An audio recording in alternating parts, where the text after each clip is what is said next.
So we say, praise the Lord. Praise be to the name of Jesus. Hallelujah. Purihin ang Diyos sa oras na ito, sa hindi pagkabala.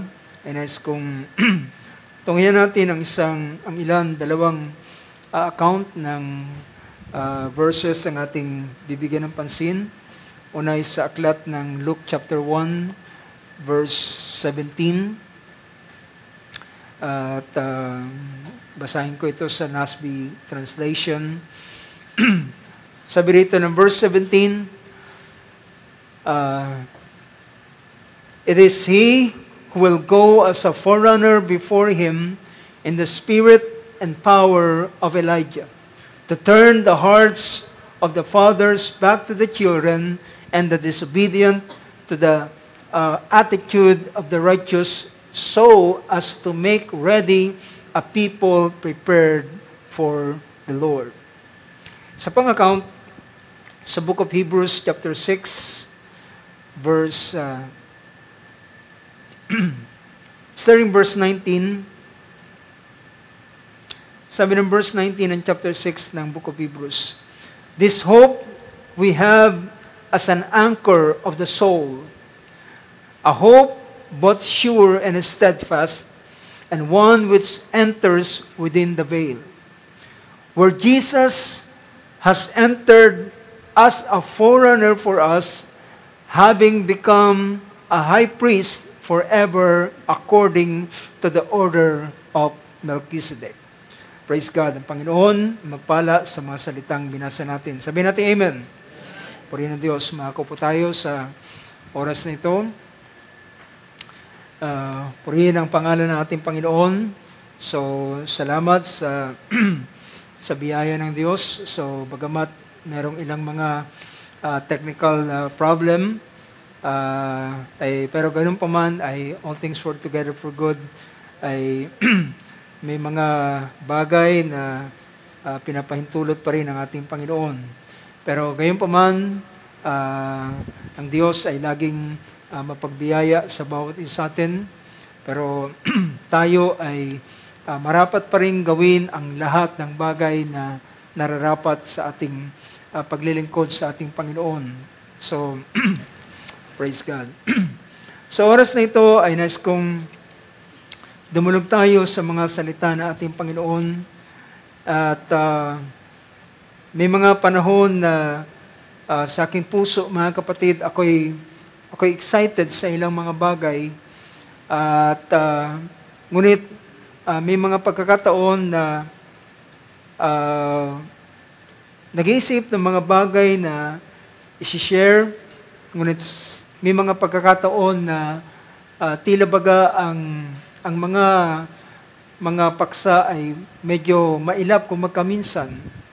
Pero ganun pa man, hindi tayo nakarely sa ating karunungan, kaalaman, kakayanan, kundi lagi tayong nagde-depend sa banal na Espiritu. American say amen to that.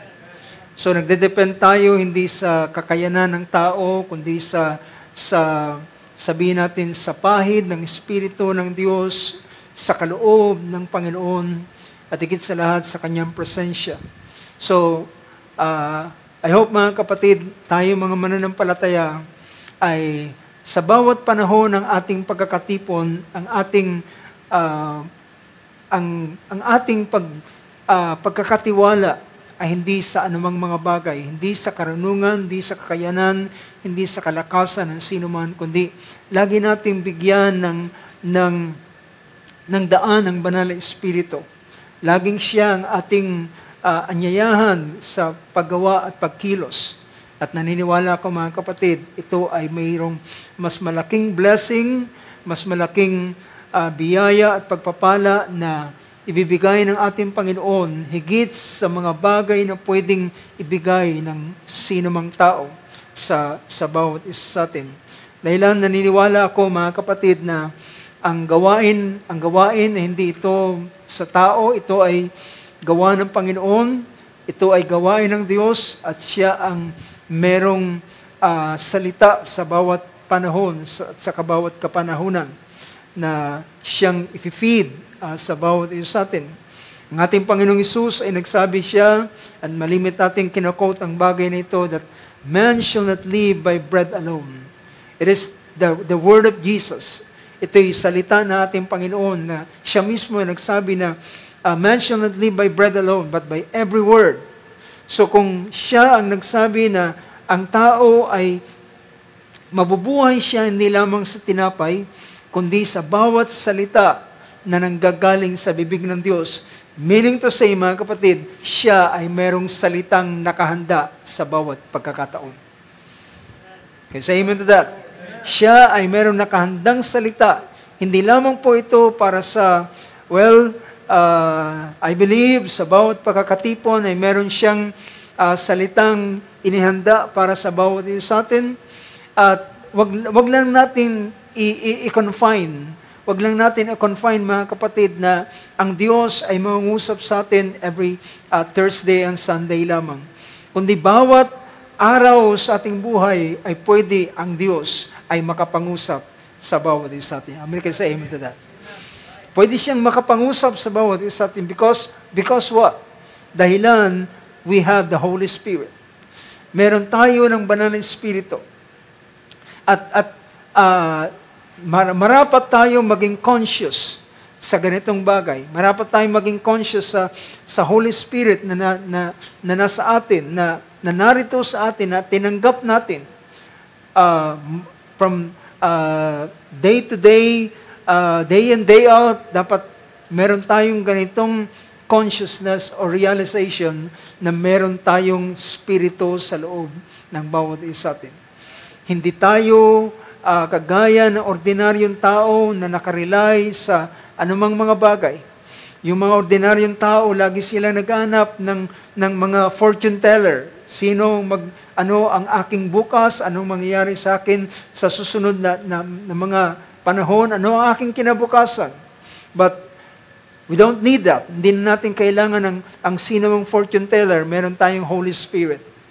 Amen. Meron tayong banal na Espiritu at ang banal na Espiritu ang siyang maggigiya sa atin sa lahat ng katotohanan at siyang magpapahayag kahit man ng mga bagay na darating. So let's expect sa ganitong bagay. At magandang maintindihan natin na meron tayong banal na Espiritu sa buhay ng bawat isa atin at maging conscious tayo at hanapin natin yung kanyang function. Hanapin natin yung kanyang paggawa at pagkilos. At kung ating hanapin ang kanyang pag-function, then, at kapag siya'y kumilos, gumawa, ayon doon sa sinasabi ng banal na kasulatan, ikaw mismo makakapagpatunay, ikaw mismo magsasabi, I have the Holy Spirit. Meron ako ng banal na Espiritu. Dahilan, siya ay gumagawa sa akin. So, hindi lamang ito basta ikaw ay naniniwala theologically, naniniwala ka kasi sinabi ng Biblia na ito ay pangako at ating tatanggapin ang pangako. Well, hindi ka lamang basta naniniwala dahilan sinasabi ng kasulatan, kundi ang sabi ng ating Panginoon, let me quote you this verse before I proceed doon sa bagay na yun, sa ating paksang pag-usapan. Chapter 14, verse 20 ng book of John. John chapter 14, verse 20. Anong sabi diyan? Tingnan natin. Sabi niya, in that day you will know that I am in my Father, and you in me, and I in you. Amen? So, sabi rito, in that day you will know. In that day you will know. Sa araw na yun, malalaman mo na ako ay nasa Ama at ikaw ay nasa akin at ako ay nasa iyo.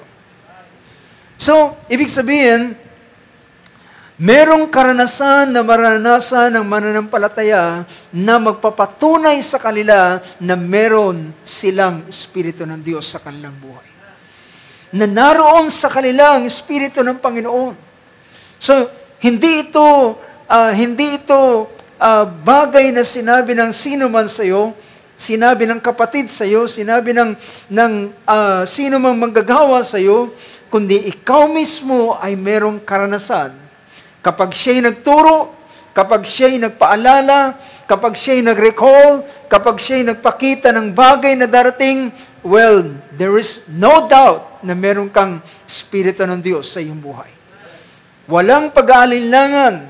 Sabihin man nila na ang Espiritu ay isa lamang, ang Espiritu Santo ay isa lamang kapangyarihan o anuman, well, para sa iyo ay hindi lang ang Espiritu Santo ay hindi lamang siya kagaya ng hangin, hindi lamang siya basta parang kapangyarihan o impluwensya na ikaw ay mangingilabot o napamarihan, kundi alam mo ng Espiritu Santo, siya ay si Jesus sa anyong Espiritu.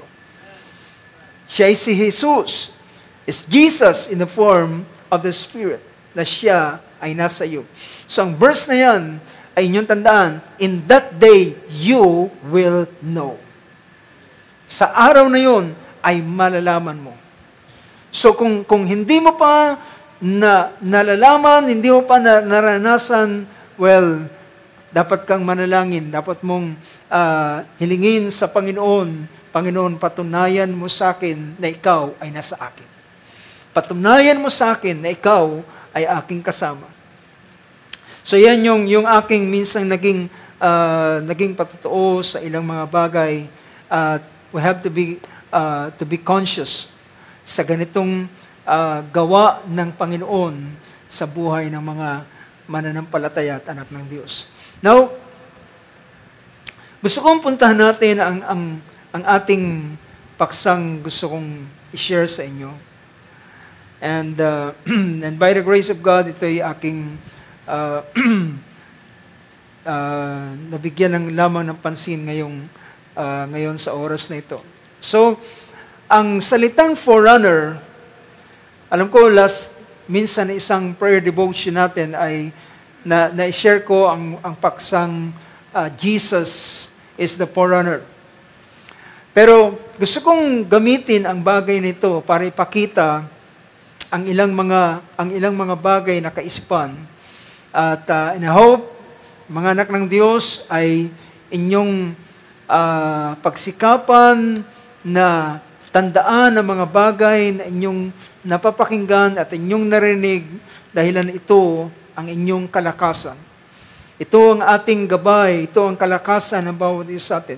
So we cannot, our mind ay meron lamang itong sinasabing ang information na ating natanggap sa ating kaisipan, ito'y tatagal lamang ng 24 hours. Yun yung kakayanan ng ating temporal memory. Yung ating memory, yung temporary nito ay tumatagal lamang ng 24 hours. So that's the reason kinakailangan mong tulungan ang iyong memory.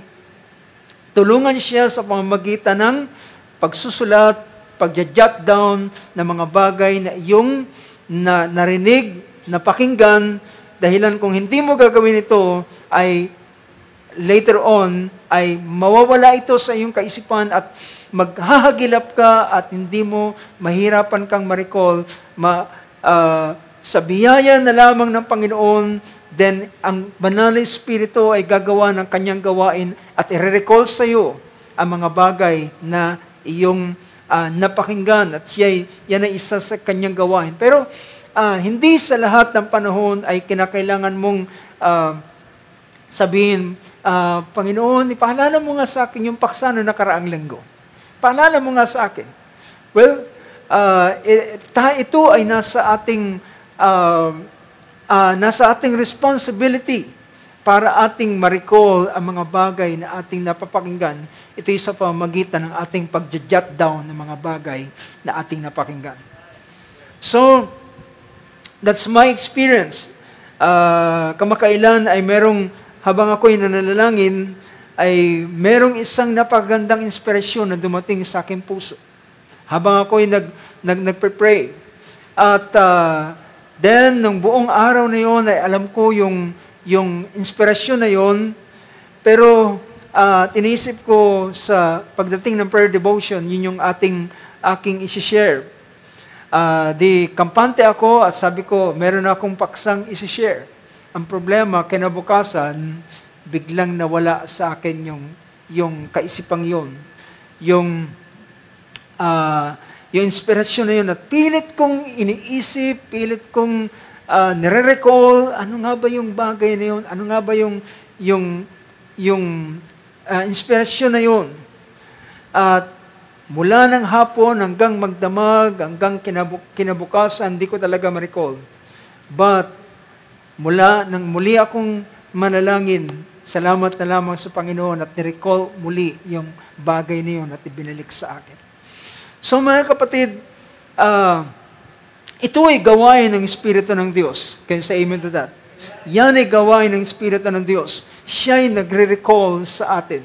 Siya ay nagpapaalala ng mga bagay na kanyang pinahayag at sinalita sa bawat isa sa atin. So, isa rin sa ating responsibility ay dapat tayo ay jot down ng mga bagay na ating narinig. Dahilan yung ating temporary o yung memory natin, yung merong temporary memory natin, it will last for 24 hours. At pagkatapos ito, mahirapan mo nang recall. Pero yung tinatawag na kapag ang isang bagay ay iyong sinulat, o kaya naman, from time to time, yung bagay na iyong napakinggan ay yung sinulat, then kapag ito'y ni-recall mo, hindi lamang ito malalagay sa iyong sa temporary memory, malalagay ito doon sa tinatawag na permanent memory. At ito ay hindi mo na makakalimutan pa. So, that's the isang bagay na tip sa ating ang ating mga memorya ay napakainam na tool na ibinigay ng ating Panginoon sa bawat isa atin. So, dapat natin itong alam, gamitin kung paano ito. So, kapag ang isang bagay ay na-recall mo at lagi mong nire-recall, malalagay ito para itong isang computer na hindi lamang ikaw ay nag-browse, kundi ito'y dinownload mo at yun ay naka-store na doon sa kanyang hard drive. Now, sa ating bibigyan ng pansin, sa oras na ito na may kinalaman sa Forerunner, ay una ay makikita natin na ginamit dito, I think sa ibang version ay hindi natin makikita yung salitang Forerunner. In fact, sa King James Version, ito'y isang beses lamang ginamit. Isang beses lamang ginamit yung salitang Forerunner, at ito'y in-apply kay Jesus. At yun ay sa Book of Hebrews chapter 6 na nabasa natin kanina.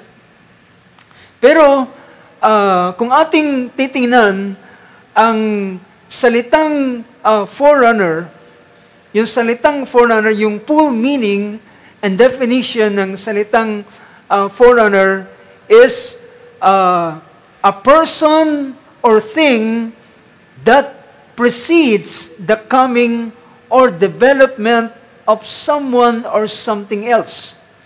So, pinapakita ito na sabi niya, ito ay maaaring ang Forerunner, it is a person or a thing.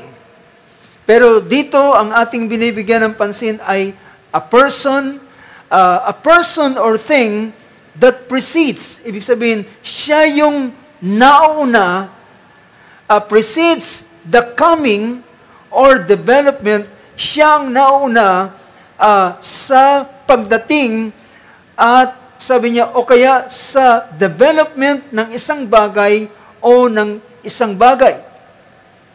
Number 2 meaning, it is a sign or warning of something to come. So tandaan natin yung bagay na ito, a forerunner means a sign or warning. Pwede itong sign, pwede rin itong warning. So mamaya bibigyan natin ng pansin ng ganitong bagay. A sign or warning of something to come. Ito ay isang palatandaan o kaya babala ng isang bagay na darating. Isa pang meaning niya ay a predecessor or pioneer in a particular field or movement. Yung predecessor, ito yung siya ang nauna sa pwestong yun at bago siyang pinapakita rito, siyang nauna. So, pinapakita rito sa bahaging yan. Meron pang isang gusto kong bigyan ng pansin. Yung salitang forerunner ay galing ito sa isang Old English na for and runner, meaning one who runs ahead. Siya yung, sa old times, yung tinatawag na forerunner ay siya yung tumatakbo sa unahan at nagbabalita na merong paparating. Nakukuha nyo, mga kapatid. Siya yung umuuna, one who runs ahead, at ang pinapakita niya na meron siyang mensaheng pinapahayag, at siya ay nagpapakita na merong paparating pagkatapos niya. Yun yung sinasabi ng salitang forerunner. It was originally used to describe a messenger who can ahead, who run ahead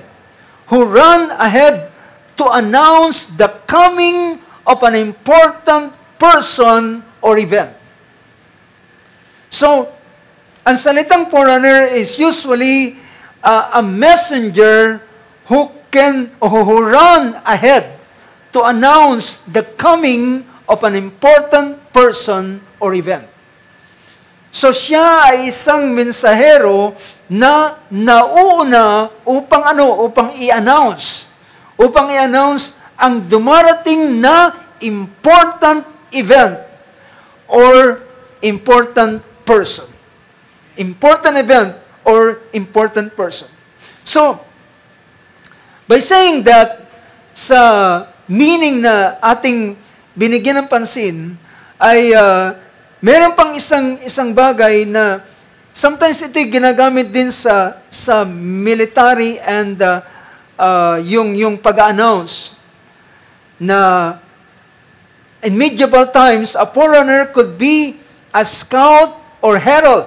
So siya yung sumisigaw who went ahead of an army or noble procession.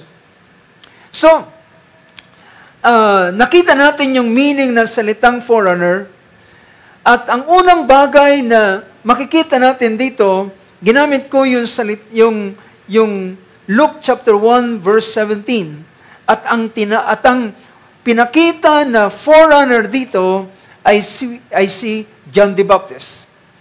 Diba? Si Juan Bautista.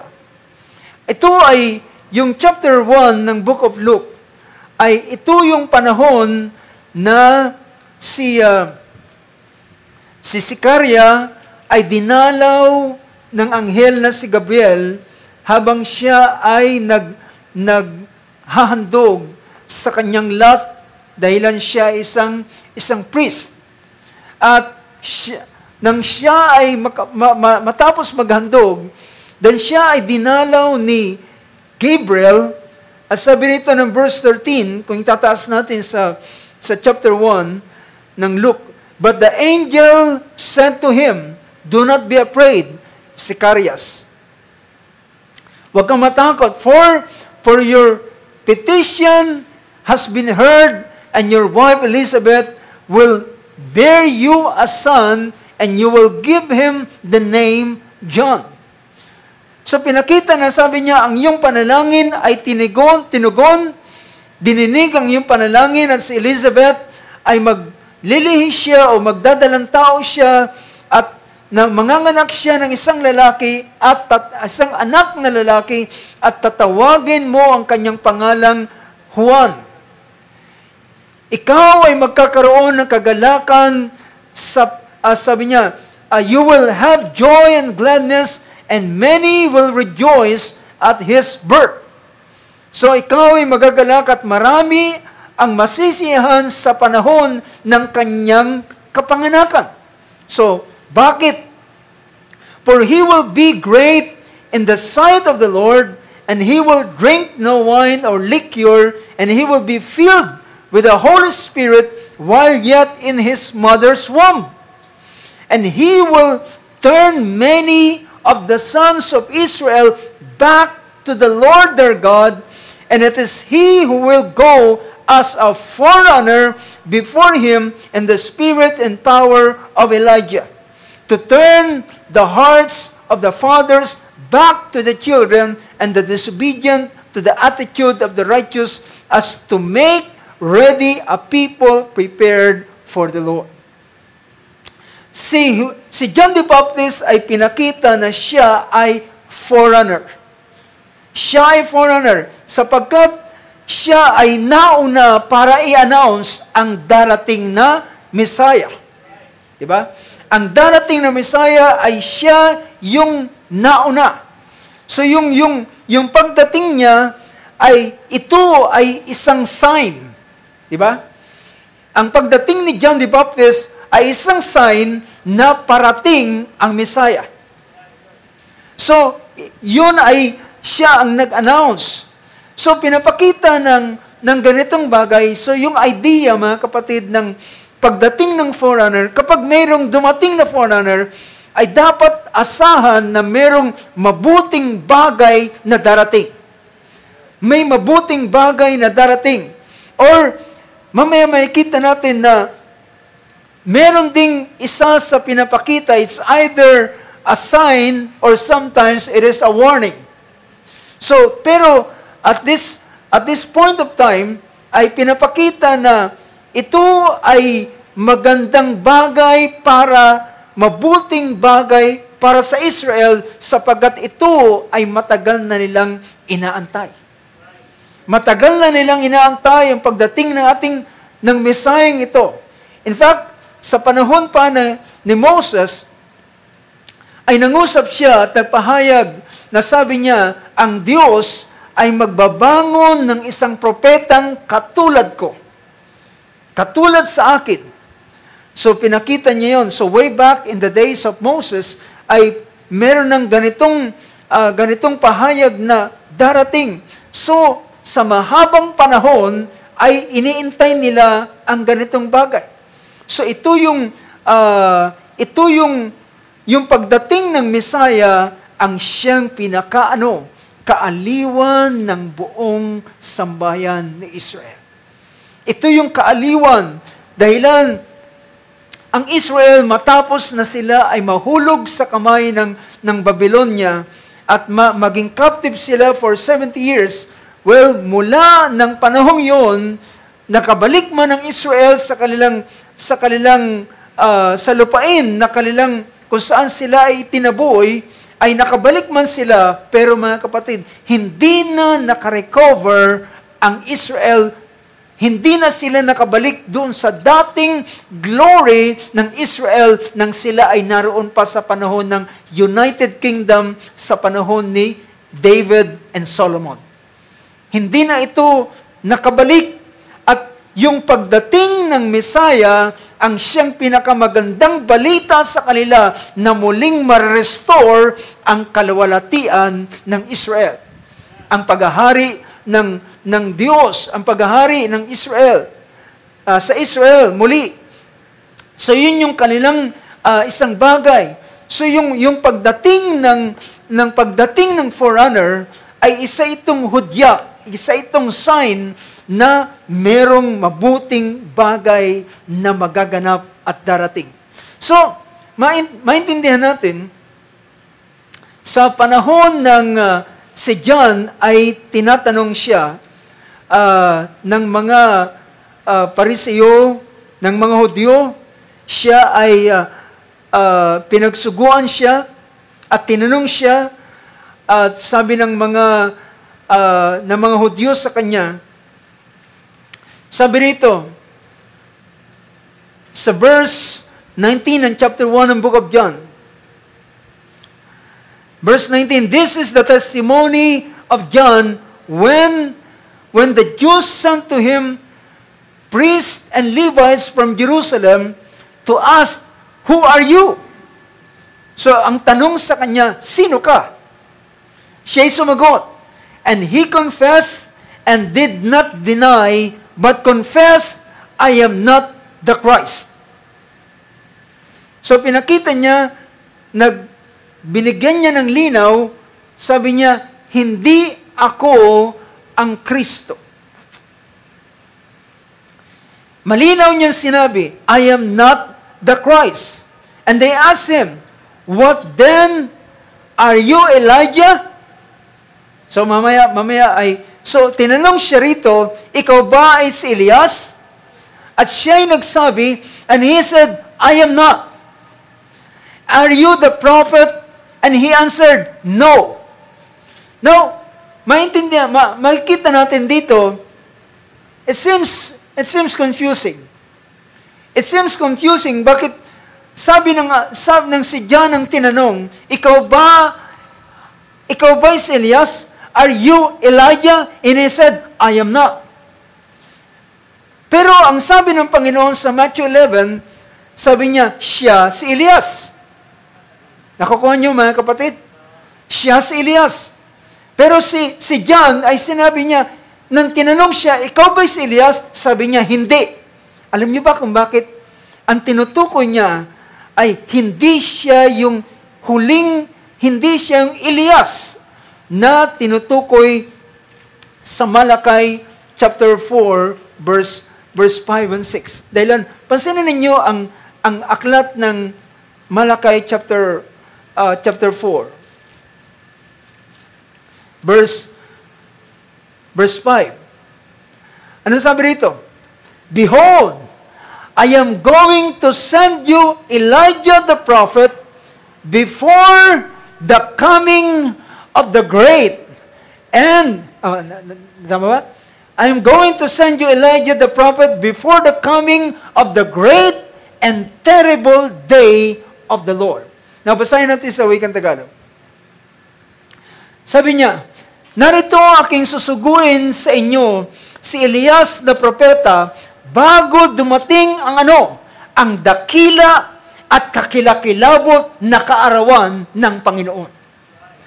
Now, naalala nyo kanina, isa sa meaning ng salitang forerunner ay a sign or a warning. Nakuha nyo mga kapatid, a sign or a warning. Well, ang pinakamagandang bagay dito na ito ay hindi nilingid ng Panginoon sa mga tao at sa ilang mga denomination, ngunit ito ay inihayag sa mga anak ng Diyos. At ang chapter 4 verse 5 ay pinapakita rito na ito ay pagdating ni Elias. Ngunit ang pinapakita rito ay, pansinin ninyo, behold, I am going to send you Elijah the prophet before the coming of the great and terrible day of the Lord. Itong Elijah ito yung sinasabi ni John, hindi ako ang Elias na yan.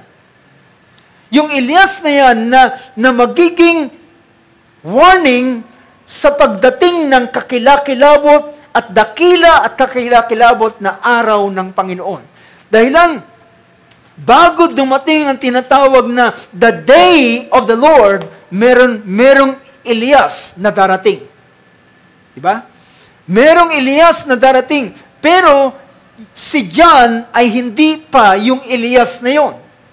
Siya ang Elias na naghanda ng daan ng Panginoon sa unang pagparito niya. Pero merong Elias na darating na magpapakita, magpo-forerun ng ikalawang pagparito ng Panginoon na siyang tinatawag na dakila at kakilakilabot na araw ng Panginoon. And that's the reason when John was asked, ikaw ba ang Elias na yun? Sabi niya, he said, I am not. So hindi siya yung Elias na ito, siya yung dahilan yung Elias na ito, siya yung Elias para sa ikalawang pagparito ng Panginoon. Pero si Elias, si John the Baptist, siya ang forerunner sa first coming ng ating Panginoon. Siya yung naroon sa Malakay chapter 3. Behold, I am going, verse 1, I am going to send my messenger, and he will clear the way before me. And the Lord whom you seek will suddenly come to his temple, and the messenger of the covenant in whom you delight, behold, he is coming, says the Lord of hosts. Now, mapapansin ninyo na ang verse na ito ay kinote ito sa Matthew chapter 11 verse 10. Pinakita na ang ilang mga ito ay pagpapakilala ng ating Panginoon para sa pagdating ng mauunang mensahero sa ating Panginoon. Kaya sabi dito, babalikan ko lang yung verse 1. I'm going to send my messenger. And this my messenger, ay sabi niya, he will clear the way before me, and the Lord whom you seek will suddenly come to his temple. So ito yung nangyari sa first coming ng ating Panginoon. Si John the Baptist ang siyang messenger na nagpakilala sa ating Panginoon at sabi niya, behold, the Lamb of God that will take away the sin of the world. So, sa ganitong bagay, so maintindihan natin na siya ay si Juan Bautista. Kaya kung titingnan natin, babalikan natin yung verse ng chapter 1 ng book of John. So, tinatanong siya, what then? Are you Elijah? He said, I am not. Are you the prophet? And he said, no. So, bakit niya itinanggi? Dahilan hindi siya yung propetang Elias sa huling ikalawang pagparito ng ating Panginoon. Dahilan yung Malakay chapter 4, balikan natin. Malakay chapter 4, verse 6. Doon sa verse 6, mapapansin ninyo, sabi rito, yung gampanin ng Elijah ito, yung gampanin ng Elijah ito ay nasa dalawang bahagi. Dalawang kanyang gampanin.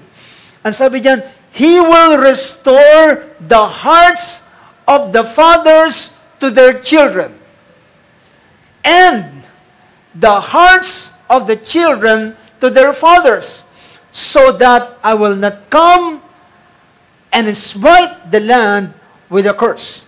So, merong dalawang bahagi na pinakita. Una, yung tinawag itong Malakay 4:6.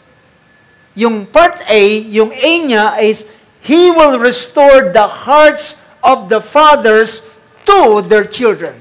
That's the A part ng Malakay chapter 4, verse 6. Pasanan ninyo ang Luke chapter 1, verse 17 na binabasa natin kanina. Luke 1, verse 17.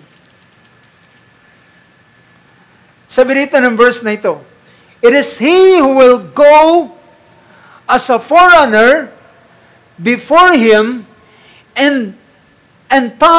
sabi niya, before him in the spirit and power of Elijah, to turn the hearts of the father back to the children. Mapansin ninyo, yung kinote ni Gabriel kay Zacarias ay hindi niya tinapos yung buong verse 6 ng chapter 4 ng book of Malakay. Kundi ang kanyang ginawa, hinati niya ito, kinuha niya lang yung A part, pero hindi na siya nagtuloy-tuloy. So, compare rin natin doon sa Malakay chapter 4, verse 6. Pansin ninyo, sabi niya, he will restore the hearts of the father to their children, and the hearts of the children to their fathers, so that I will not come and smite the land with a curse. Pero pagdating doon sa verse 17 ng Luke 1, yung A part lang ang kanyang kinote, dahilan ito lamang ang gagampanan ni John the Baptist.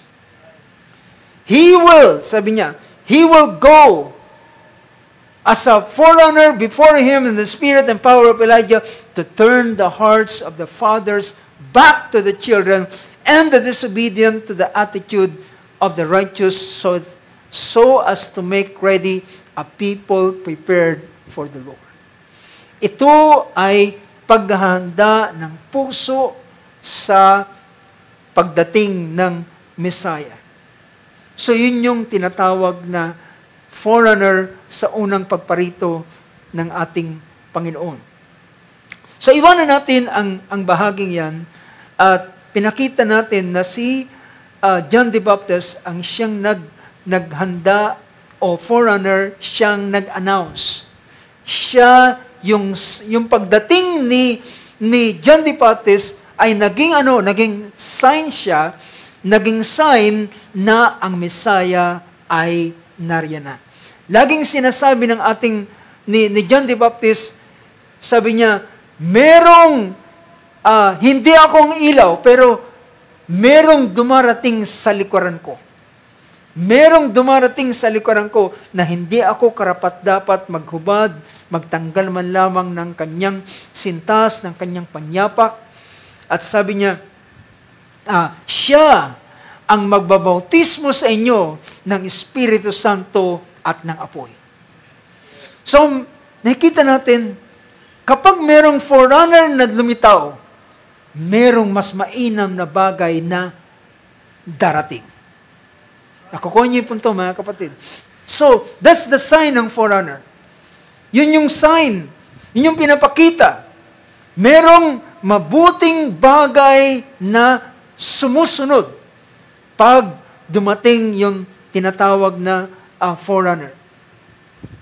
So, too much for that para sa buhay na pinahayag o na naging gampanin ni Juan Bautista. So alam na natin ang buhay ng lalaking ito. So siya ang naghanda ng daan para sa Panginoon. In fact, siya ang nagbautismo sa ating Panginoon at siya ang nag-announce kinabukasan nung araw na kanyang bautismuhan dahilan ng ang Diyos ay merong mensahe kay Juan. Nasabi niya, siyang magpapakilala, pero hindi niya kilala yung kanyang ipapakilala. Kundi, siya ay binigyan ng binigyan ng sign, binigyan ng tanda, na sino man ang babaan at manaog ang Espiritu Santo, ang manaog ang Espiritu ng Diyos, at manaan sa kanya, sabi niya, siya ang Messiah. Siya ang Kristo. Kaya nung araw na kanyang bautismuhan ang ating Panginoong Hesus, then nakita niya ang langit ay nabuksan at ang Espiritu ng Diyos ay nanaog na kagaya ng kalapati at nanahan sa kanya at doon niya napatunayan na siya na nga ang Kristo. Siya na nga ang Messiah. Kaya kinabukasan nang magkita uli sila, si Juan ay sumigaw, narito ang kordero ng Diyos na mag-aalis ng kasalanan ng sanlibutan. So, in-announce niya na. Now, sa isang bahagi, mga kapatid, alam niyo ba na even Jesus has become the forerunner? Can you say amen to that? Ang Book of Hebrews na binasa natin kanina, pinakita na ang ating Panginoon ay naging isa rin namang forerunner. Basahin natin muli yung verse na ito.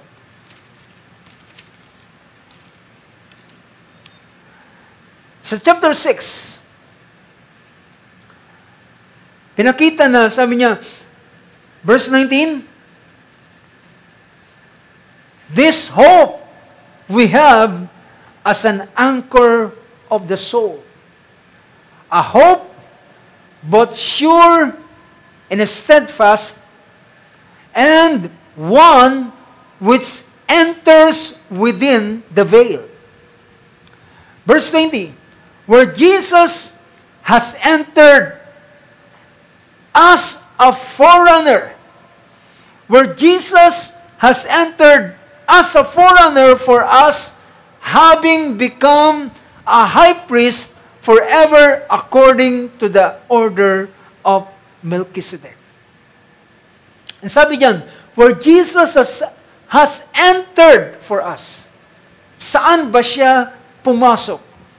Saan ba siya naging forerunner? Saan siya pumasok? Well, ang banal na kasulatan ay nagpapakita na ang kanyang pinasok ay walang iba kundi ang presensya mismo ng Diyos. The presence of God. Ang presensya mismo ng Diyos. Ang kanyang pinasok as a high priest ay hindi ang literal na templo sa Jerusalem. Hindi ang literal na templo ang kanyang pinasok. Dahilan, ang literal na templo dito sa ibabaw ng lupa, ang meron lamang karapatan na maging high priest ay ang lahi ni Levi. Ang mga Levites, ang mga Levita. Pero ang Judah, dahilan si Jesus ay galing sa tribe of Judah, wala siyang karapatan bilang high priest dito sa ibabaw ng lupa. Wala siyang karapatan, wala siyang right para sa pagiging high priest. Pero, ang kanyang order ng kanyang ng kanyang priesthood ay hindi Aaronic. Hindi galing kay Aaron, kundi galing kay Melchizedek. Dahilan si Melchizedek, siya ay saserdote ng kataas-taasang Diyos at siya rin naman ay hari ng Salem. So, under this order, dito ang ating Panginoon, siya naging high priest. Ang sabi rito ng banal na kasulatan, babasahin natin sa aklat ng Hebrews. Hebrews chapter 9, verse 13.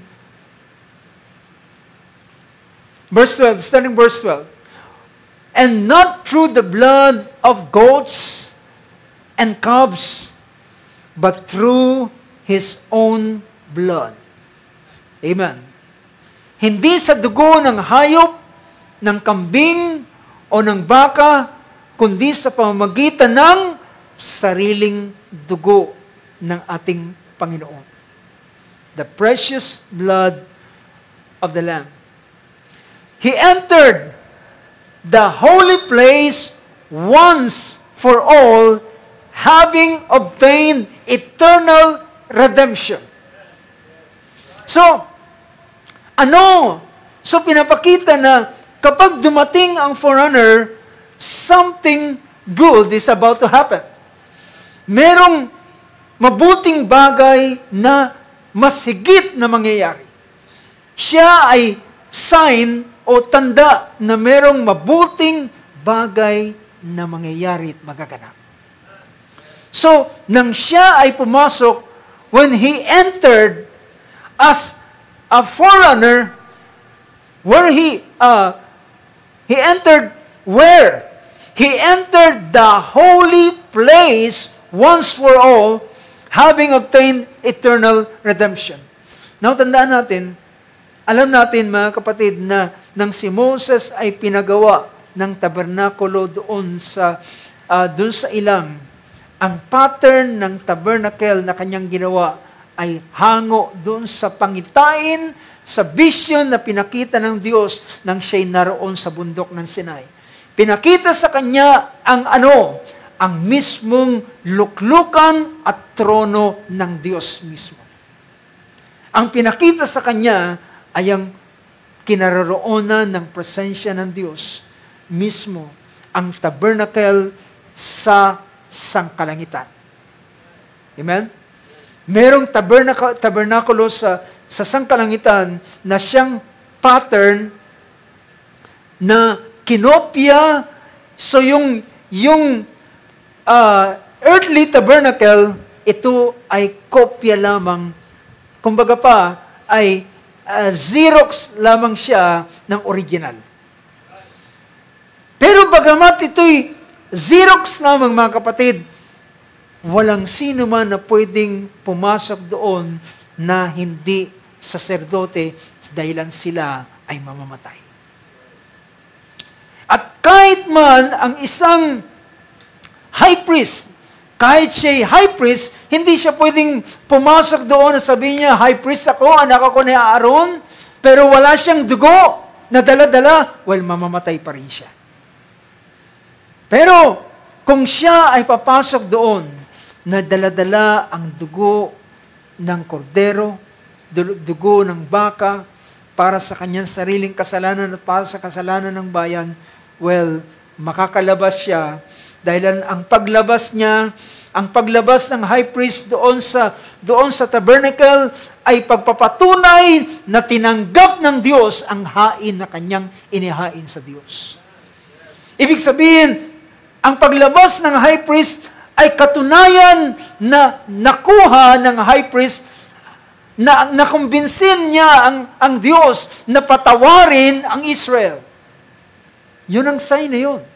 Ang paglabas ng high priest doon sa tabernacle ang siyang inaantay ng lahat ng mga Israelita sa panahon ng Day of Atonement. Ang paglabas niya na buhay ay ginhawa ng buong bayang Israel dahil alam nila pinatawad ang kanilang kasalanan. So yung paglabas ng high priest ay isang tanda na pinapatawad ng Diyos ang kanilang kasalanan. So, ang kanyang pagpasok doon, He entered the holy place once for all. Anong sabi riyan? Having obtained eternal redemption. Ang nakukuha ng high priest on the Day of Atonement ay kapatawaran ng kanilang kasalanan para sa taong yon. Pero sa susunod na taon, kinakailangan na namang pumasok yung high priest para uli hingin ang kapatawaran ng Diyos para sa kasalanan ng bayang Israel. At ginagawa nila ito year after year. Ngunit ang ginawa ng ating Panginoon is once for all, and He obtained eternal redemption. Natanggap niya, nahawakan niya, nakuha niya ang kapatawaran, ang katubusan, eternal redemption, walang hanggang katubusan ang kanyang nakamtan. Ito ay minsan lamang na pagpasok ng ating Panginoon. So, for if the blood of goats and bulls and ashes of a heifer, sprinkling those who have been defiled, sanctified for the cleansing of the flesh, how much more will the blood of Christ, who through the eternal Spirit offered Himself without blemish to God, cleanse your conscience from dead works to serve the living God. So, ang pinasok ng ating Panginoon mismo ay walang iba kundi ang presensya ng Diyos, ang tabernakulo ng ating Panginoon at kanyang nakamtan ang walang hanggang katubusan. Now, kung inyong papansinin, alam niyo ba, sa panahon ni Moses, ay nang si Moses ay umakyat doon sa bundok, nang si Moses ay umakyat, ipinagbawal ng Diyos na walang sino mang susunod kay Moses. Mabasa natin yan sa Exodus chapter 19 verse 12. Exodus 19 verse 12. Ang sabi ng verse na ito,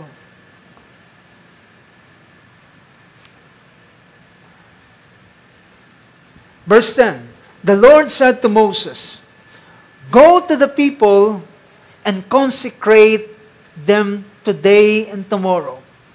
And let them wash their garments. Let them be ready for the third day. For on the third day, the Lord will come down on Mount Sinai in the sight of all the people. Verse 12, you shall set bounds. Tingnan nga natin sa Tagalog. Sabi niya, lalagyan mo ng mga hangganan o parang bakod ang bayan sa palibot. Hindi naman ibig sabihin yung bundok ng buong Sinai ay nilagyan ng bakod. Ibig sabihin, yung area na kung saan naroon ang Israel, sinabi ng Diyos, lagyan ng boundary, lagyan ng hangganan. Sa palibot, na iyong sabihin, mag-ingat kayo na kayo'y huwag sumampa sa bundok. Ibig sabihin, pagka-ingatan ninyo na walang sino man na susunod kay Moses. Walang sino mang sasampa sa bundok. Huwag sumampa sa bundok o sumalang sa hangganan. Ni yung pagtungtong doon sa boundary ay pinagbawal ng Diyos sa kanila. Hanggang sino mang sumalang sa bundok ay papatayin na walang pagsala. So sila ay mamamatay. Verse 13, walang hihipo. Sabi riyan, walang kamay na hihipo sa kanya, kundi siya'y tunay na babatuhin o papanain maging hayop, tao ay hindi mabubuhay pagka ang pakakak ay tumunog ng maluwat ay sasampa sila sa bundok. So, nakita natin dito, sa panahon ni Moses, hindi siya naging forerunner. Siya lamang ang umakyat mag-isa. At siya ay ang bayan ay pinagbawalang sumunod kay Moses. Bawal ang sumunod kay Moses. So, meaning to say, nang dumating, nang si Moses ay umakyat sa bundok, ay hindi pinahintulutan ng sino man na sumunod sa kanya. So therefore, ng ating Panginoon, nang siya'y tinawag na forerunner, ay pinapakita ay merong mas mabuting bagay na darating. At unusually, ang pinapakita ng forerunner ay sa ibang kalalagayang ito. Bukod sa pagdating, merong darating na, merong paparating na mas mainam na bagay, ay isa sa kanyang gawain ay gusto kong tingnan pa ang isang bahagi.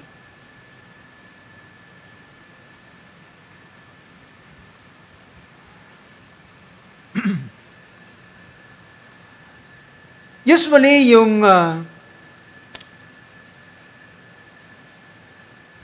salitang forerunner,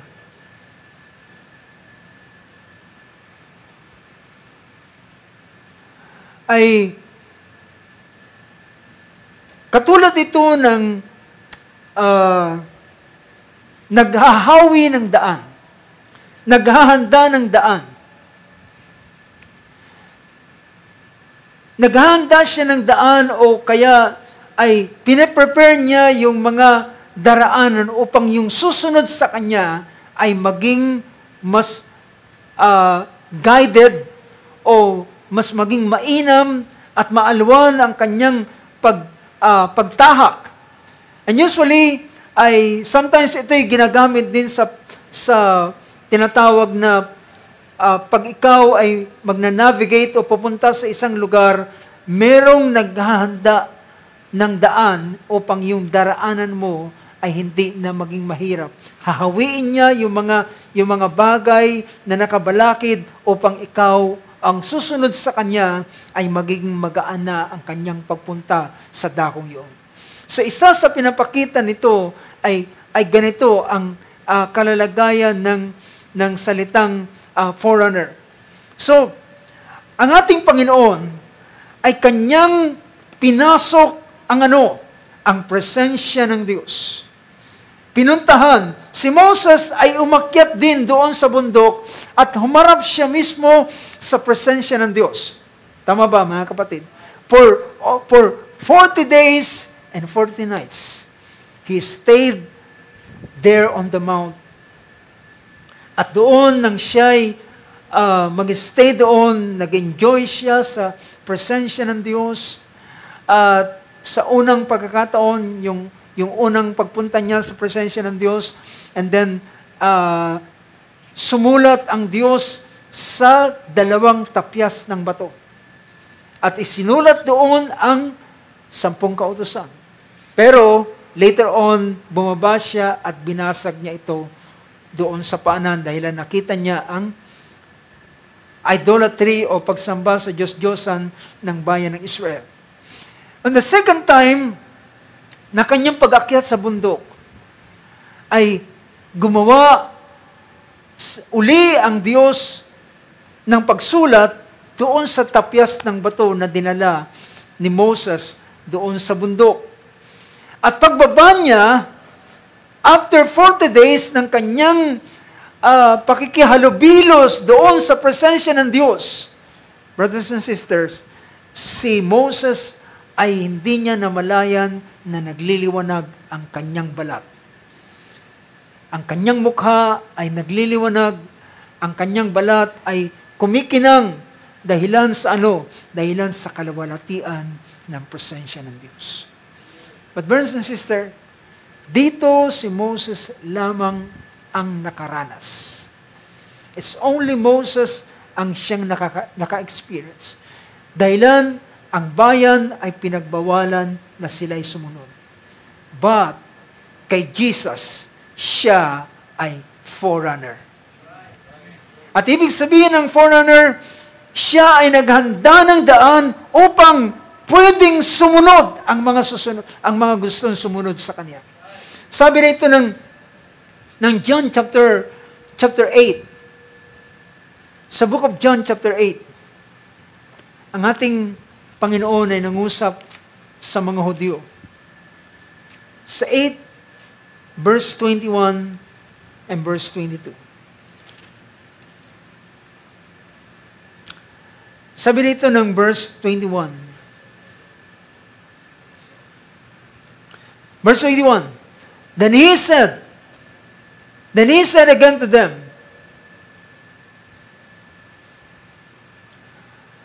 Then he said again to them, I go away, and you will seek me, and will die in your sin. Where I am going, you cannot come. Sabi ng ating Panginoon, sabi niya sa wikang Tagalog, sinabi niya sa kanila, yayaon ako, at ako'y inyong hahanapin, mamamatay kayo sa inyong kasalanan, at sa anumang paraan ay hindi kayo makakaparoon. Hahanapin niyo ako sa anumang paraan ay hindi kayo makakaparoon. Sa verse 22, ang mga Hudyo ay nagsabi, siya kayo magpapakamatay sapagkat kanyang sinabi, sa aking pararoonan ay hindi kayo makakaparoon. Ngunit pagdating na sa John chapter 13,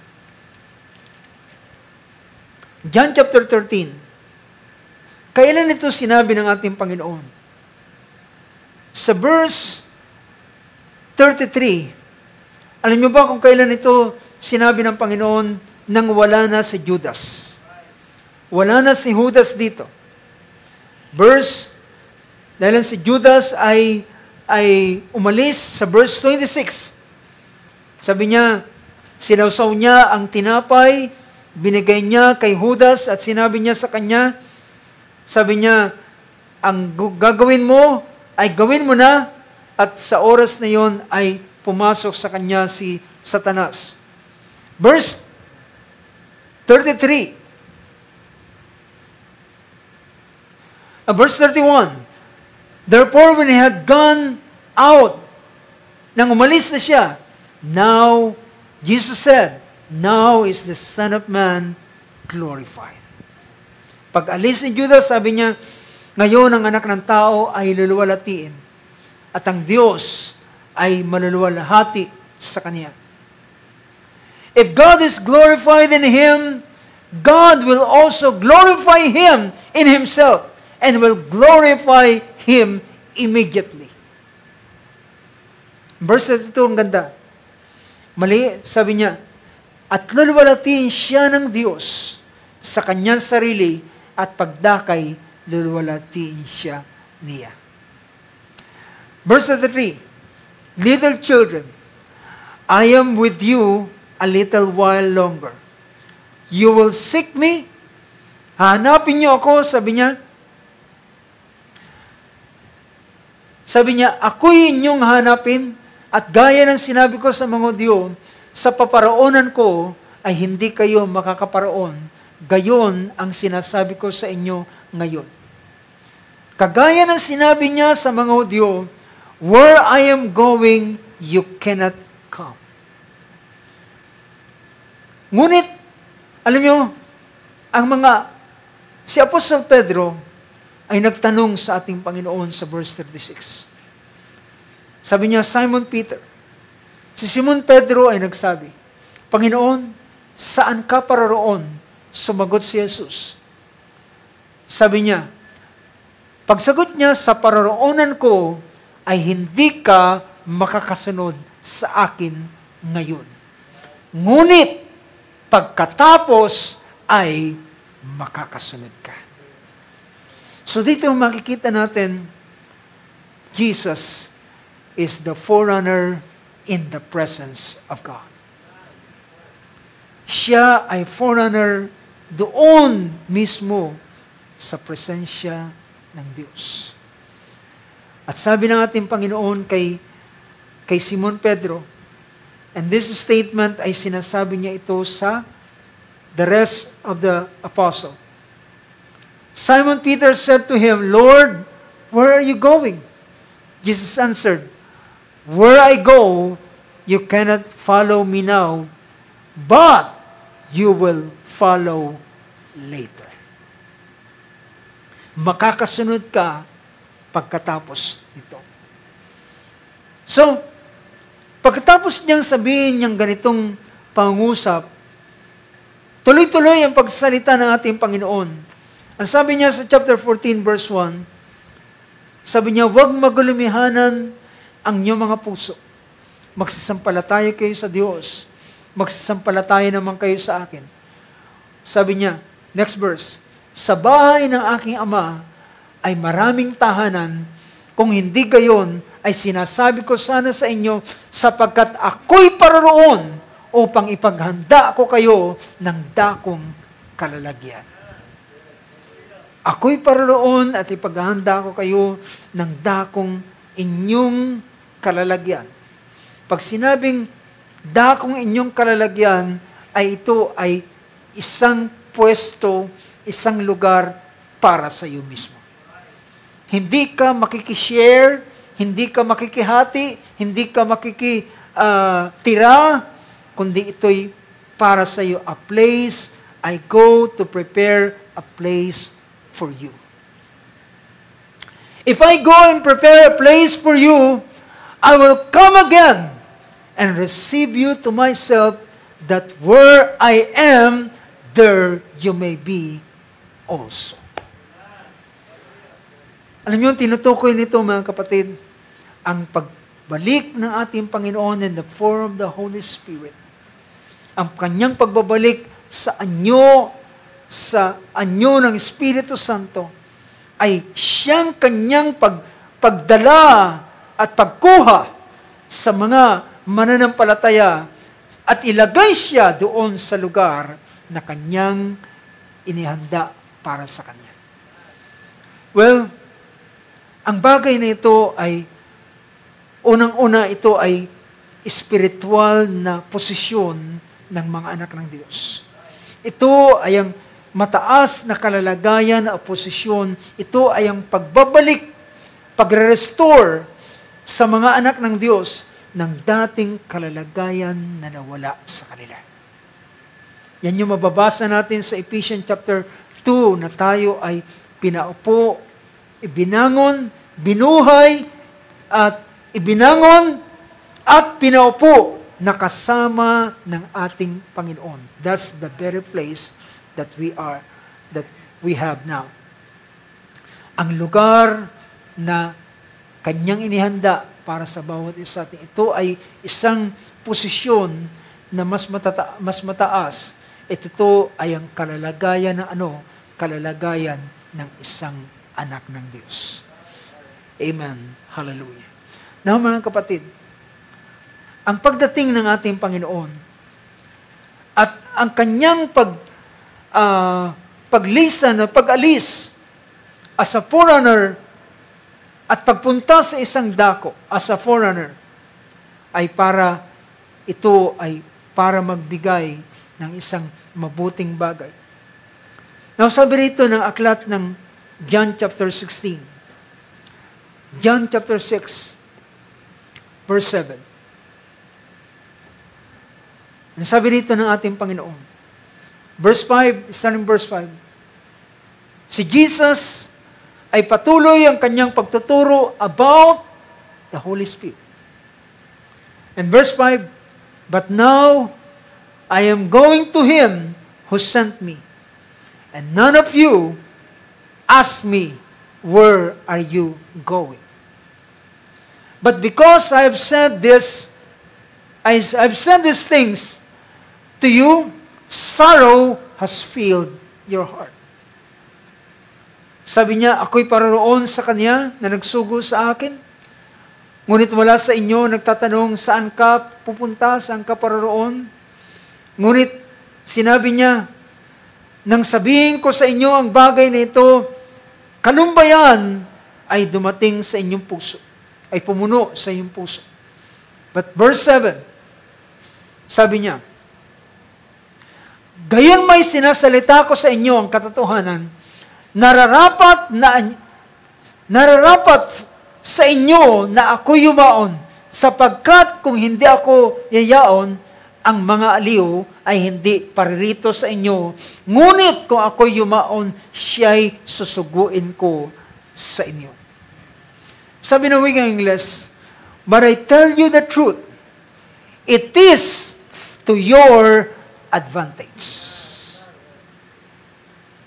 Kapag may forerunner, mga kapatid, na dumating, ito ay may mas mabuting bagay na nag-iintay.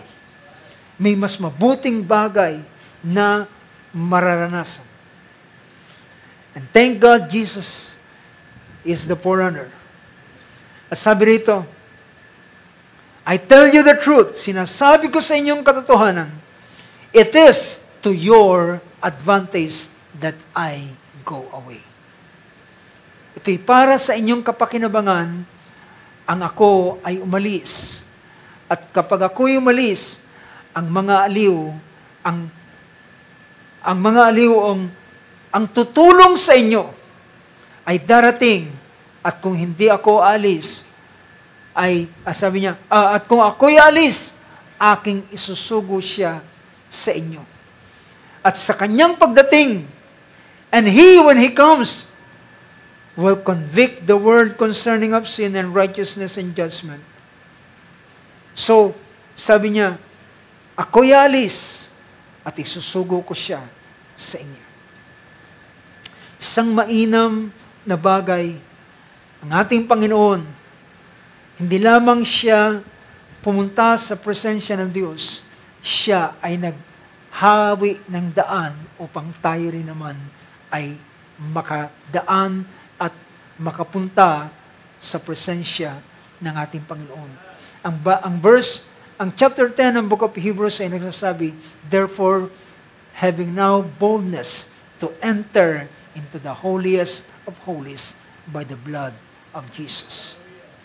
Ngayon, pwede na tayong pumasok sa kabanal-banal ng dako sa pamamagitan ng dugo ng ating Panginoon. Ngayon, ang lahat, dati merong high priest at tanging high priest lamang ang pwedeng pumasok sa Holy of Holies.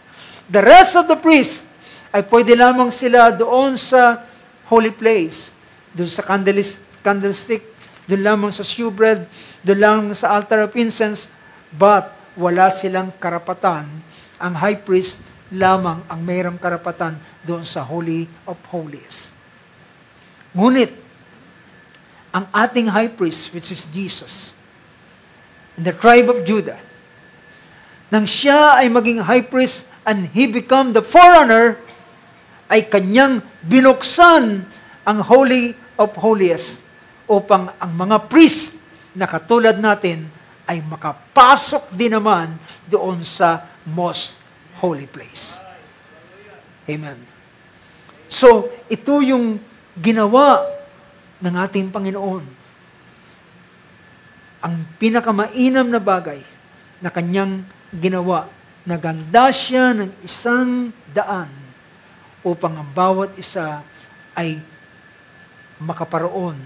Hallelujah. Brothers and sisters, kailan natin na-enjoy ang pagpasok sa presensya ng Diyos? Na-enjoy natin ito sa panahon ng ating pagsamba, pananalangin, paglilingkod sa ating Panginoon.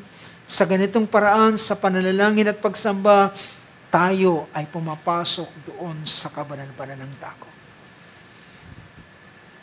But, spiritually speaking, tayo ay nasa makalangit na kalagayan.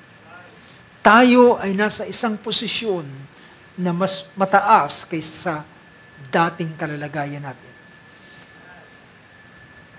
Ang mga tao ay naroon sila sa mababang kalalagayan. Nag-iisip ng makalupa, nag-iisip ng makasanlibutan. Pero mga anak ng Diyos, dahilan sila ay inilagay sa mas mataas na kalalagayan, ang kanilang pag-iisip ay makalangit. Amen ka say amen to that. Ulitin ko, ang kanilang pag-iisip ay makalangit. Ang kanilang ambisyon ay hindi lamang ang mga bagay dito sa lupang ito. Ang kanilang hinahanap ay ang mga bagay ng Panginoon. At mas kanilang iniintay at ating iniintay, walang iba kundi ang kanyang pagparito. Ang nalalapit ang pagparito ng Panginoon na siyang ating kinasasabikan. We're tired, we're sick and tired of this world. Tayo ay pagod na dito sa mundong ito. And we are longing. Tayo nag-aantay sa pagdating ng ating Panginoon. Now mga kapatid, before I will close, ay meron akong bibigyan ng pansin. Dahilan, merong forerunner. Merong isa pang forerunner na dumating sa ibabaw ng sanlibutan. At ito ay ang pagdating at katuparan ng Malakay chapter 4, verse 5, 6, part B. At ito na yung Elias na sinasabi ng banal na kasulatan na darating bago ang dakila at kakilakilabot na panahon. So Malakay, once more, chapter 4, verse 5. Malakay 4, verse 5, Behold, I am going to send you Elijah the prophet before the coming of the great and terrible day of the Lord. Susugo ko si Elias bago ang dakila at kakilakilabot na araw ng Panginoon. Meron tinatawag na the day of the Lord. Ang day of the Lord ay ito yung kakilakilabot na araw ng pagdating ng ating Panginoon. Well, but praise God, ito, ang pagdating ni Elias, ang pagdating ng Elias na ito, na ang kanyang gampanin ay yung part B ng verse 6, Anong part B ng verse 6?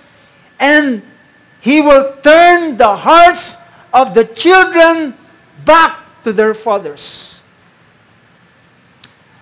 Ipipihit niya, isasauling niya ang puso ng anak pabalik sa mga magulang. At mga kapatid, alam niyo ba, ang Elias na ito ay dumating na. Ang Elias na ito ay dumating na. At ang Elias na ito ay naging forerunner. Meron akong babasahin dalawang quotation kung mapahintulot niyo. Ito ay ang paksa niya sa ito yung question and answer, ito yung pagsagot niya sa paragraph 384, 1961, January 12. Series 1:12. Listen, brethren, I adjure you before Christ that you hold this part of your peace. Sabi niya, pinapakita niya na inyong ingatan ang ganitong bahagi, sa bahaging ito. Sabi niya, manahimik kayo sa bahaging ito. But if you were spiritual, you would understand. See? Don't you know what the very first thing he said down on the river? Sabi niya, alam niyo ba ang pinakaunang kanyang salitang sinalita doon sa ilog? Well, tinutukoy niyang ilog ay ang Ohio River. Don't you remember what he said? Hindi niyo ba, naalala niyo ba ang kanyang sinabi? As John the Baptist was sent forth to forerun the first coming of Christ, your message is the message that will forerun the second coming of Christ. That's what the angel of the Lord said.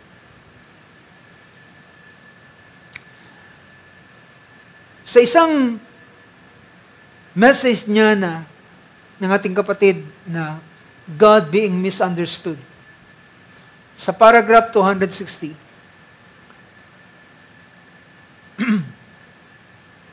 sabi niya, I love Him, let's sing my good old baptismal song. Sabi niya, the one we were singing the first time that the angel of the Lord there ever appeared before man in His presence. So, I had seen it before myself, but first time he ever come down, and when he come down, he said, as John was sent to forerun the first coming of Christ, your message will forerun the second coming of Christ.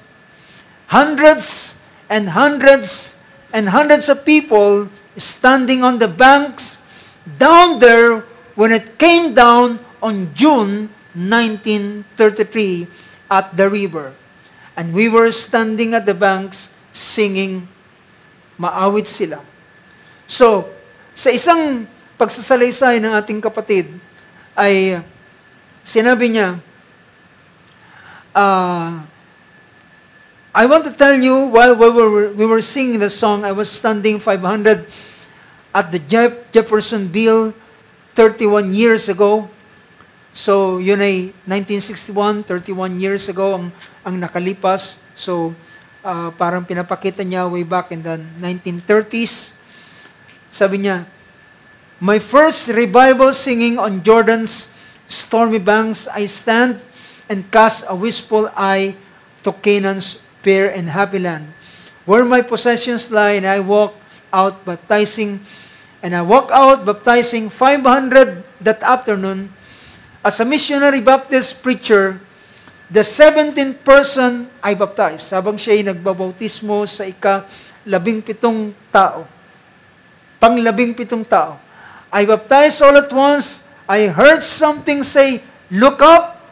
And I looked, and there come that pillar of fire circling down out of the heaven, stood right over where I was at, and said, as John the Baptist was sent to forerun the first coming of Christ, your message will forerun the second coming of Christ.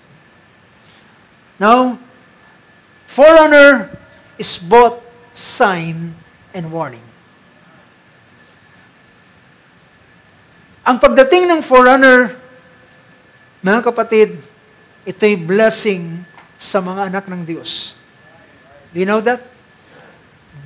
The coming of the forerunner, ang pagdating ng lingkod ng Diyos na ito, ay blessing para sa mga anak ng Diyos. But it will be a warning as well. Ito ay warning. Dahilan, ito ay palatandaan na ng nalalapit ng pagdating ng dakila at kakilakilabot na araw ng Panginoon. Well, mga kapatid, it happened in 1933, ang ganitong pangungusap. Anong taon na tayo ngayon, but ang mensaheng ito ay patuloy na umaalingaw-ngaw at nagbabadya at nagpapahayag na ang forerunner ay dumating na, ang nasyang maghahanda ng daan ng Panginoon para sa ikalawang pagparito. It doesn't mean na bakit dumating na ang forerunner at ay hindi pa dumarating ang Panginoon. Well, ang pagdating ng forerunner ay para ihanda ang bayan para sa Panginoon sa araw ng kanyang pagparito. Ang tinutukoy, hindi ang kanyang panahon ng kagalitan o ng kanyang paghatol, kundi ang una munang gagawin ay ang ihandang iglesia para sa pag-agaw. Para sa rapture. Para sa pag-agaw. At ito ang inihanda, a people for the Lord. Ang bayan, ang tao para sa Panginoon. Inihanda muna sila. And thank God, mga kapatid, hallelujah, we heard this message. We heard this message. Narinig natin ang mensaheng ito. And as far as we know, ang mga anak ng Diyos ay inihanda. Ang mensaheng ito ay naghanda sa atin para sa tinatawag na pagsalubong sa ating Panginoon. There is a forerunner na ating nakita. Si Juan Bautista, ang unang forerunner sa unang pagparito na ating Panginoon. Si Jesus Christ naging forerunner sa presensya ng Diyos upang tayo ay makapasok din naman sa presensya ng Panginoon. And you know, I can say as well na ang banal na Espiritu na ating tinanggap is also a forerunner. Dahil ang tinawag siyang a pledge, paunang bayad.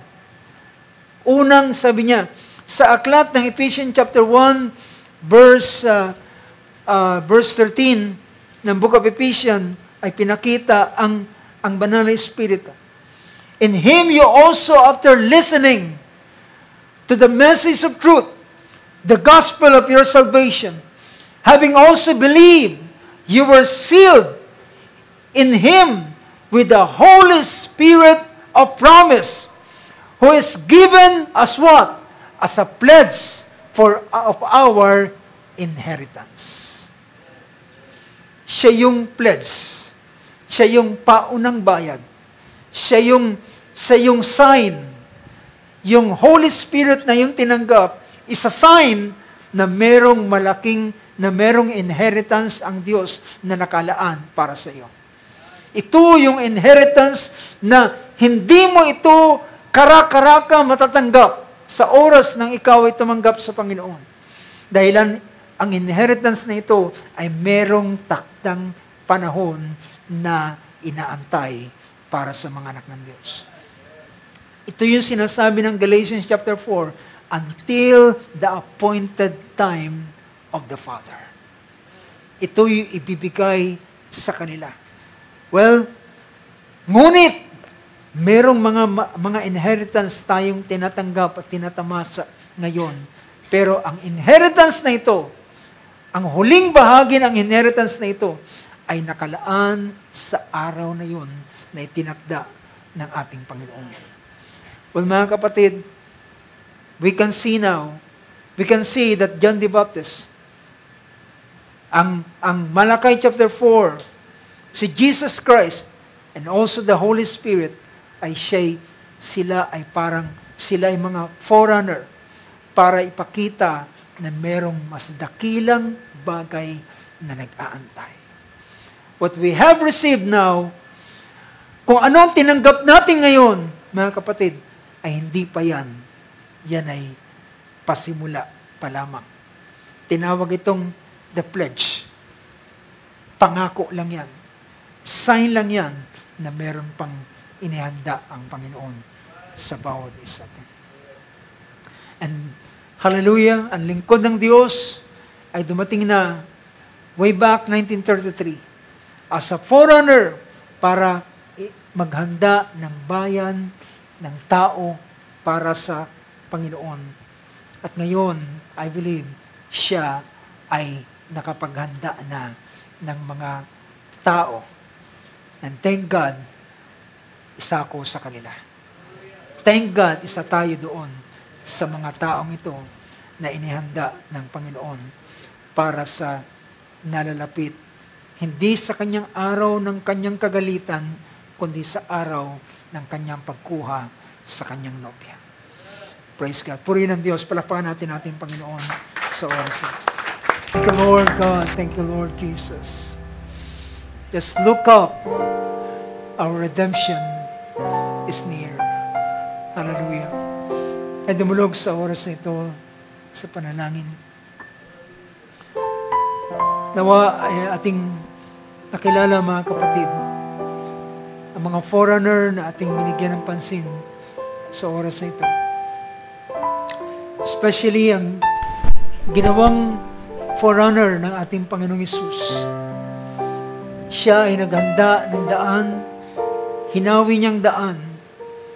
Dahil ang sabi ng ating Panginoon, I am the way, the truth, and the life.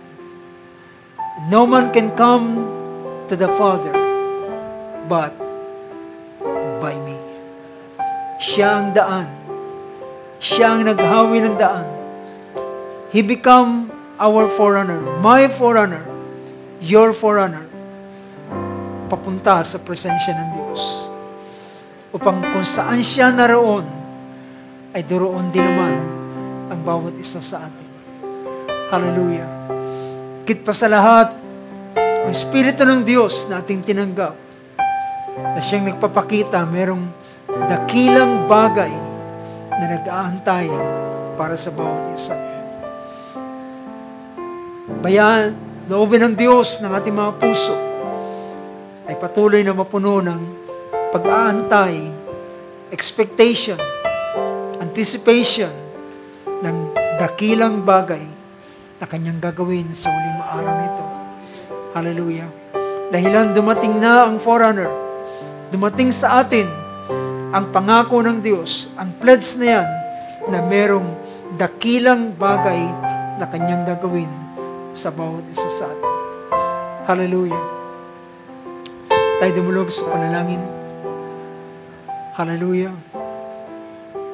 Sa iyo, amang Diyos na makapangyarihan sa lahat, kami ay nagpapasalamat sapagkat ang aming Panginoong Hesus ay dumating at siya yumaon, siya umalis. At sa kanyang pag-alis ay naghanda siya ng daan. Hallelujah. At ang daang yan na kanyang hinawi ay ang daan papunta sa presensya ng Diyos. Nang bawat isa sa amin ay pwedeng i-enjoy ang iyong presensya, Panginoon. Pwede namin i-enjoy, Lord God, ang makalangit na dako. ang paglakad, hallelujah, sa makalangit na dako, Panginoon. Ang pananatili sa makalangit na dako.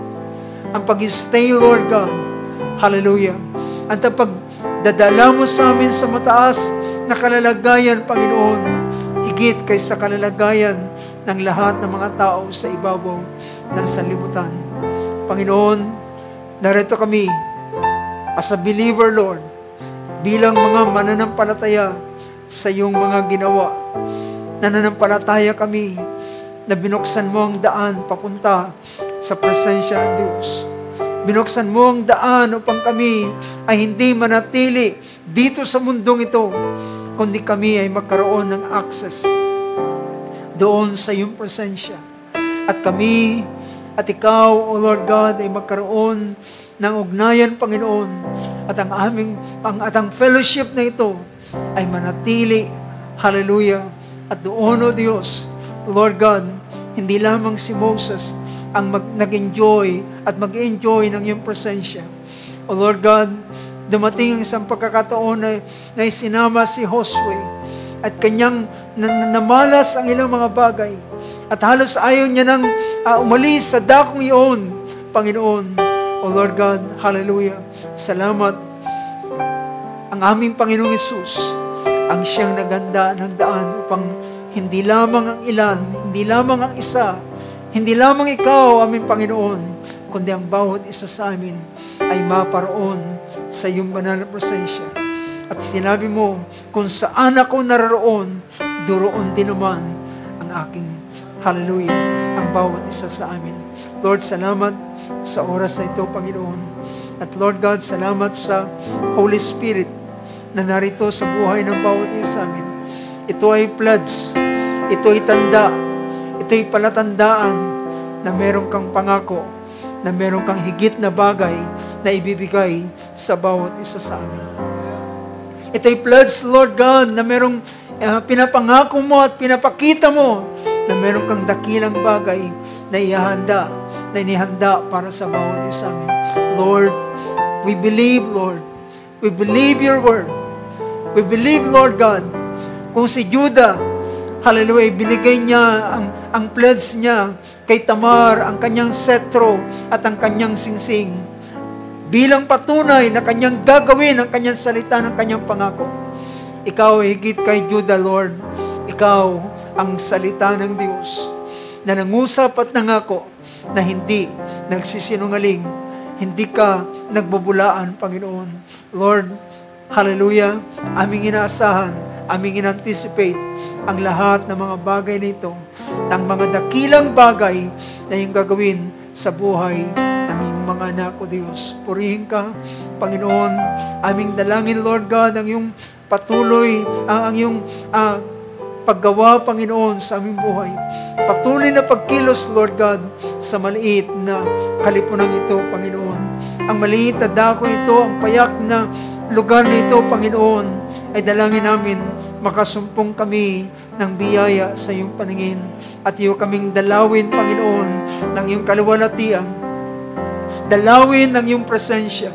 Dalawin, Lord God, ng iyong glory, Lord God, at ikaw ay sumilang sa aming kalagitnaan, Panginoong Diyos. At Lord God, hallelujah, gumawa ka ng dakilang bagay sa buhay ng iyong mga anak, O Diyos. Purihin ka sa oras na ito, Panginoon. Aming pinagkakatiwala ang mga sandaling ito sa iyong kamay, O Lord God. Hallelujah. Purihin ka, Panginoong Diyos. Hallelujah.